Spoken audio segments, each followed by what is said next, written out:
Hello everyone, we are at the Chalk Valley History Festival, and yes, I know we're in Salisbury, we're inland, miles away from anywhere vaguely nautical, but there is actually a fair amount of nautical history here. So if we come over here, we're going to spin around, and we have here a rather lovely long white boat with 4R on it. Now, as you can probably tell from the ladder next to it, it's not exactly the world's largest boat, but this is a replica of CMB-4, or Coastal Motorboat 4, one of the earliest true torpedo boats, as in small, fast attack craft, as compared to the slightly more ocean-going torpedo boats that preceded her and then later evolved into destroyers. Now, I say replica, the original does still exist over in Portsmouth in Boathouse 4. If you go down to the Royal Historic Dockyard, you can visit her there. This is a replica, which is obviously a little bit safer to haul around. So as we go round her, I'm very lucky to be joined by two of the volunteers who actually helped construct this replica and have obviously learned a huge amount about her history. And we have, closest to us is Martin Kelly. David Griffiths. David Griffiths. Well, 50-50. Yes. 50-50 chance. So David has also written a rather excellent book. I already have a copy, but if you don't, there's it. Coastal Motorboats of Thornycroft and the Origins of the Fast Attack Craft. So definitely pick up a copy if you can. So perhaps as we go round, could you explain to us a little bit more about how she was constructed? How did it go? How did you go about actually taking your original and then going, we want one that we can take back out to sea again? Yes, well, we didn't precisely take the original. I was lucky enough to figure out that the people at the Royal Museums Greenwich held the original plans. Okay. So I was able to get about 60 of the original plans copied, and we were able to work from those original plans. So we had, primarily, we had the most important was the lines plan, and we also had a general arrangement plan, so we could figure out where everything would go. So we constructed her on the floor of the boathouse in Portsmouth with built her upside down, which is the traditional way of building these. The hull of the boat is built exactly as the originals were built. So she's got an internal keel system off which everything else is built. There are ribs, if you like, going around the circumference of the boat based on 4-inch centers. And there are stringers on the inside of the boat going down about approximately a foot apart. There are stringers going all that way along the boat. Mm-hmm. So then, the interior-wise, she's very modern. We wanted a boat that would last a long time and was stronger than those built in 1916 and so on. We walk around the side of the boat here, and I'll explain a little bit about the dynamics of the boat. She's famously known as a hydroplaning boat, and this is what gave her the extra speed over other boats of conventional hulls at the time. Mm-hmm. So this boat here has if we walk down here, you'll see that there's a chine line that starts to come in here and develops all the way down the boat to this point here on the midships line, exactly halfway the length of the boat, 20 feet either way. So this is the hydroplaning step, which extends across underneath the boat. At about the midships line, the step is about 2.5 inches. So what this does is when the boat gets up to speed, water is rushing this way forward, and it comes behind the step and starts to rotate like that, which causes aeration. So when the water is aerated, it weighs less than it does when it's not aerated. And this creates a bit of a vacuum, which allows the boat to lift. So she runs at a hydroplaning speed, which is about 17 or 18 knots onwards. She's riding on the step here. She's also riding back here on the flattened out bit of the transom. So she has 3 contact points with the water, one at the step, one at the transom, and obviously one other at the propeller. So that moves her along at 17 or 18 knots. She starts to come up, and then by 25, so she comes right up and then we can move her up to 35 or even 39 knots, and she's quite stable, and but you obviously have somewhat less control over the boat when you're not so full in the water.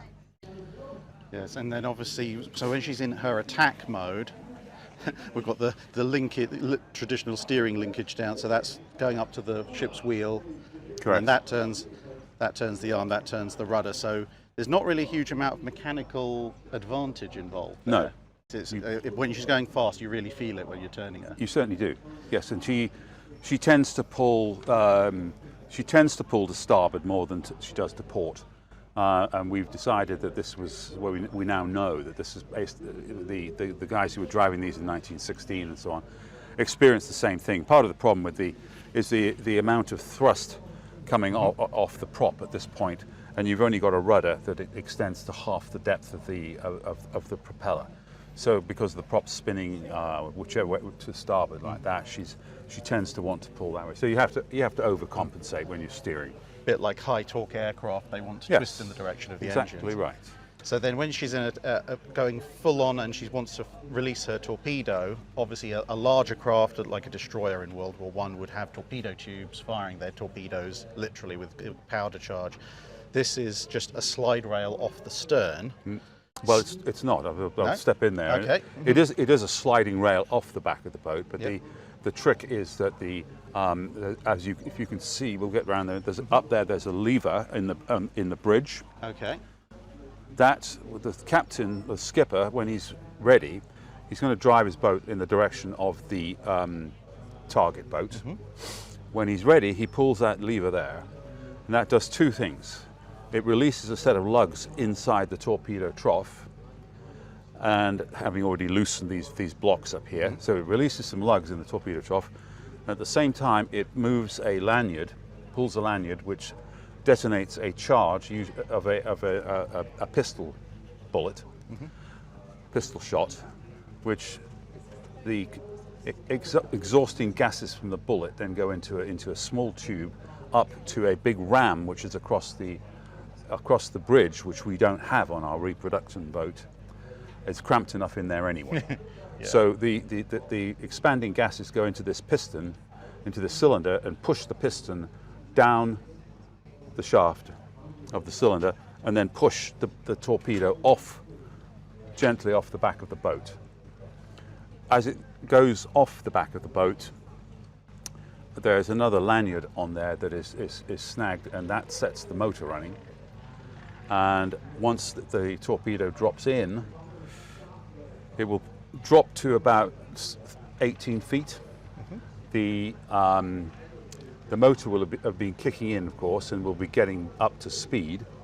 So as the speed on the propeller picks up, it then brings, and the gyroscope worked in conjunction, brings the torpedo up to wherever you want it to be, which you would normally set for about 9 feet on something like this in order to hit a suitable target deep enough. So the big question is, people always ask, well, how come you don't get hit by your own torpedo? And the answer to that is because this torpedo is going to run at about 9 feet below the surface, and you're only drawing 3.5 feet. So you've got 5.5 feet, 6 feet between you and the torpedo. But of course, you're going to be getting out of the way. Once you've dropped your fish, as they said, you're going to get right out of the way because you're closing very quickly on your target, and you're probably 500 yards, and so they've woken up and they're shooting at you. So you make a hard turn to get out of the way, and the torpedo continues in its trajectory. So you point yourself in the direction the torpedo wants. You want the torpedo to go, and then you release it, and hopefully the torpedo will go in that direction. Yeah. And that's precisely how the Oleg was sunk in June of 1919. So that was in the intervention against the Bolsheviks immediately after the First World War. Yeah. And the Russian War of Independence, or whatever you want to call it.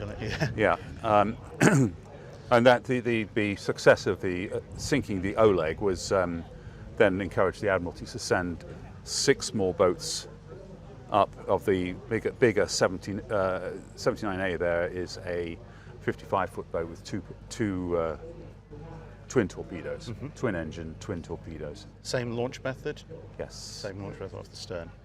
So apart from just the fact this isn't exactly the world's largest boat, was that pretty much the main driver behind having this stern launching method as opposed to the forward launching method you'd see on World War World War II MTBs and E-boats or Chanel boat, etc. Was that pretty much the driving factor, or was there additional stuff? No. The driving factor was the weight of the boat, then the speed of the boat.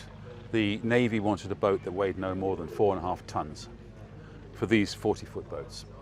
They weren't thinking about 55s, obviously, initially, but Thornycroft, who'd been racing boats in the 1900s, had developed very fast boats, which he raced at Monaco and so on. And he was of the opinion that in a future war, the boats could be widened out at the stern and carry a torpedo. Because as I think he referred to at the beginning there were conventional torpedo boats, but they were big and they were slow and they were lumbering and they didn't move fast, so they presented somewhat of a target, an easier target. So the development of this was he wanted to use one of his faster boat design was based on Carina.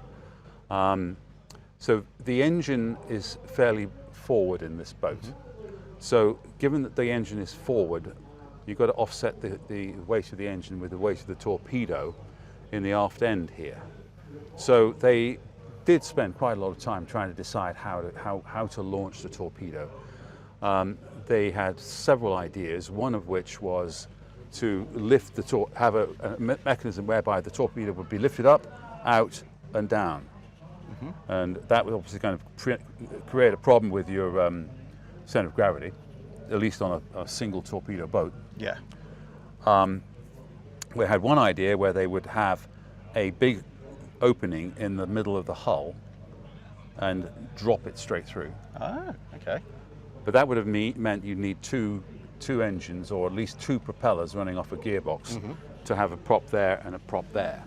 Yeah, because you couldn't have a prop shaft running down the center line of the boat.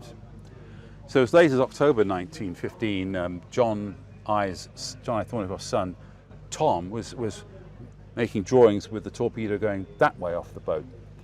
So the obvious problem with firing it facing that way is that to get to your target, you've got to drive up to your target and turn around, so you're then running away, back end onto your target, giving them a lot more time to shoot you. So then they started playing with the idea of, can we drop it off the back end? And it came about that they did.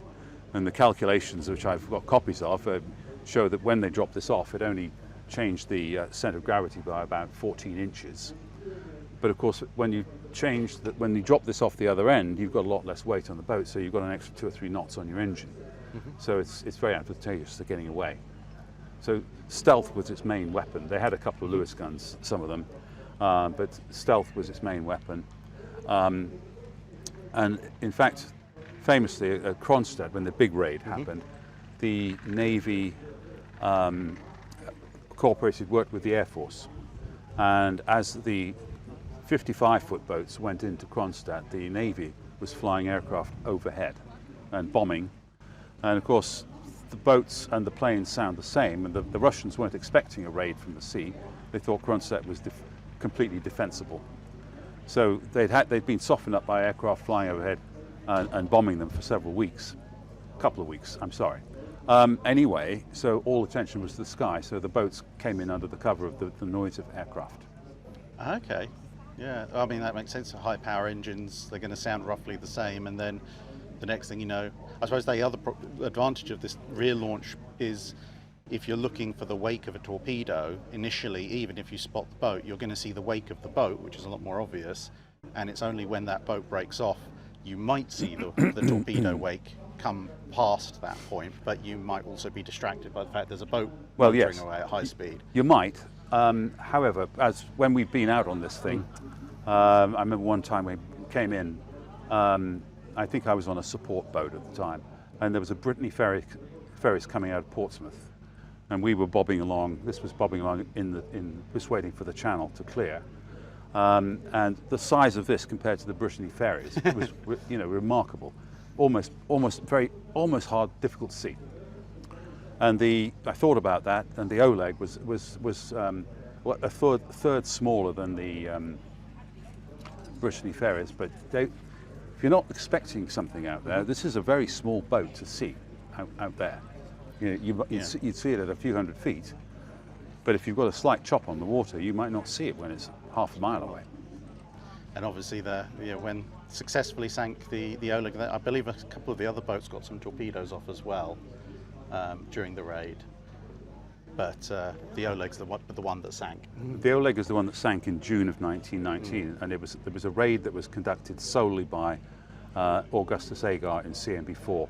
His other CMB in the Baltic at the time was CMB-7, which was out of action because they'd hit an underwater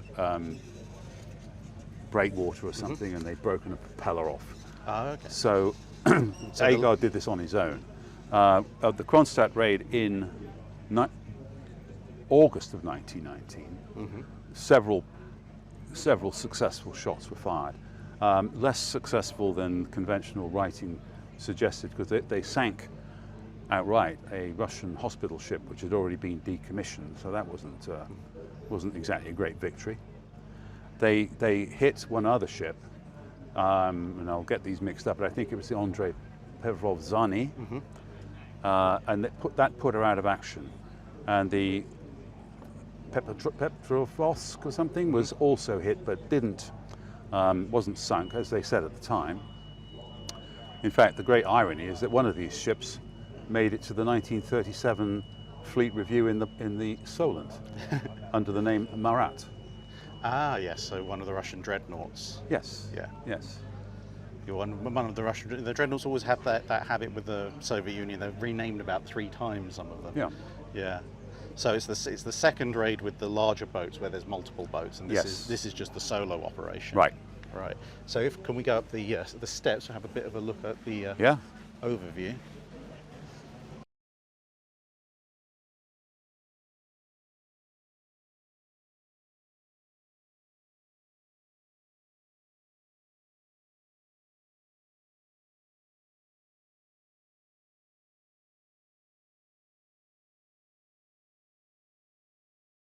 Right, so we're looking at the interior.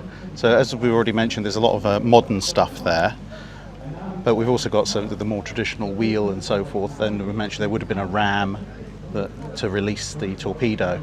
So what's she like performance-wise when you take her out?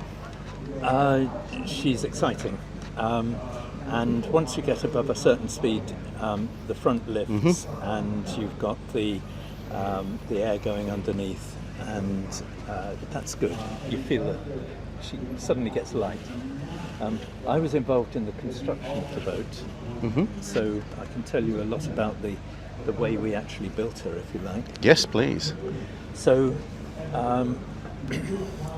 there are ribs every 100 millimeters, 4 inches. This was obviously designed in 1915 and 16, so everything is in inches. There are main frames every 4 feet. The boat is 40 foot long, so there are 10 frame sections. On top of the ribs, there are 2 layers. One layer of 1/4 inch and one layer of 3/8 of an inch mahogany. And that is as the original construction. That's the whole of the boat, with the exception of the step, where there is an additional layer, and that's filled in solid so that you can't get water in there. The planking was put on using a modern method, using modern glues and fixings, but otherwise it was built exactly according to the original plans. You can see there's even rivets in there. There are rivets using copper nails and roves, yes, lots of them. But we did decide not to rivet every plank and every junction, because we just didn't have the manpower or indeed the access, because if you look at the fore and aft ends, getting to the end there is actually quite a problem, and with roving you need somebody inside the boat as well as outside, so it's a bit of a problem. The planking is unusually covered with epoxy, and we did that just purely for maintenance purposes. We don't have the facilities for maintaining a wooden boat of this size, and we wanted to reduce the maintenance liability. But she is her historical colour. This would have just been white paint rather than white epoxy. It would have been white paint for the use in the Baltic. At other times they did paint them grey. The Torpedo is a replica, obviously. It's made of wood, using a traditional sort of a variation on the barrel technique to make the surface. I have a big lathe at home, and I made the nose cone and tail cone. Oh, okay. And I researched the, you can't really see it, but inside that push bronze-coloured thing, which pushes the torpedo off the back, inside there is a detonation cap.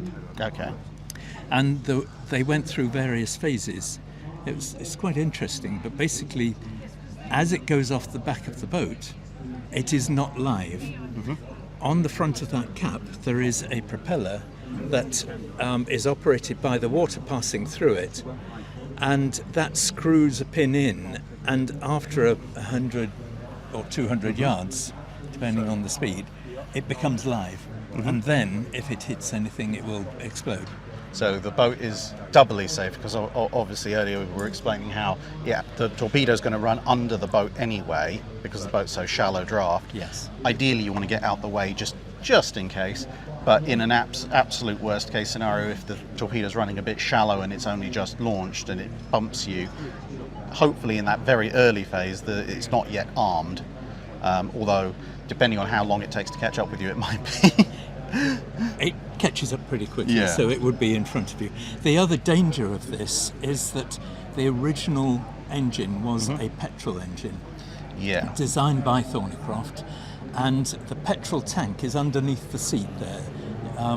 We've actually got a diesel engine in here for safety, but originally it would have been petrol with high-octane petrol underneath the seat, which is not exactly designed for safety in the event of a stray bullet. So if someone's taking pot shots at you, they might miss you, but if they miss slightly low, you probably wish they had hit you instead of the tank. Yes. The engine is actually forward of the wheel point, and it's a big 350 horsepower diesel.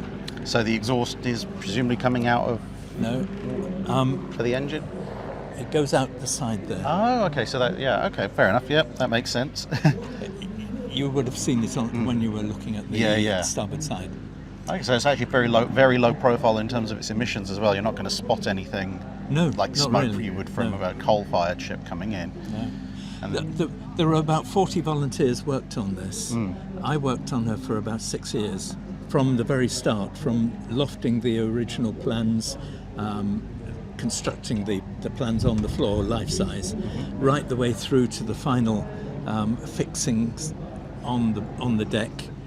And I made some steps that access the boat, because getting onto the boat from a dock is actually quite awkward. I was going to say, you've just got these little wooden rails with handholds in them, and that's it, isn't it, if you want to go fore and aft? Yes. I suspect on a curved, smooth surface, being told, go forward and sort something out, and that's your sole method of safety at 35 to 40 knots would not be a fun experience. No, indeed it wouldn't. If you look at the pictures of the Baltic, when the originals were in the Baltic, they are covered in ice. You can hardly see the boat for the ice. How they coped with it, I just don't know. These guys must have been really brave. Well, thank you very much for showing us the replica of CMB-4, and of course, look back round. So of course, if you want to see both this replica and the original. They're both in Boathouse 4, Portsmouth Historic Dockyard. Of course, there's Warrior, Victory, all the other big boats, but of course this is probably the most lethal of them compared to the others. And of course also in Boathouse 4 there's a bunch of other small crafts. Indeed, on the water there are various different craft which are Royal Navy or RAF. But the other interesting thing is that you may not know, but you can get into the dockyard and look at all these free of charge. You don't have to buy a ticket. If you go to the ticket office and ask for a day pass, they will give you a day pass into the dockyard and you can go into Boathouse 4. You will have to pay to go to Warrior, Mary Rose and Victory. Which is why they can check your tickets at those ships even when you're inside the dockyard. Indeed.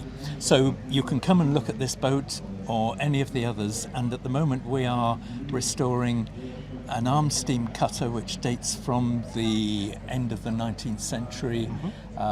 We're just about to start work on Green Parrot, which is a boat that the Queen used to review the fleet in some time ago now, about 30 years ago I think, and various other boats. So we've got a lot of interest, and we're always looking for volunteers as well. So if anybody thinks they would like to have a go at volunteering, we're very happy to talk to them. Oh, excellent. Well, yeah, I mean, there's probably a fair number of people who'll be watching this in the vicinity of Portsmouth who might be able to help out with that.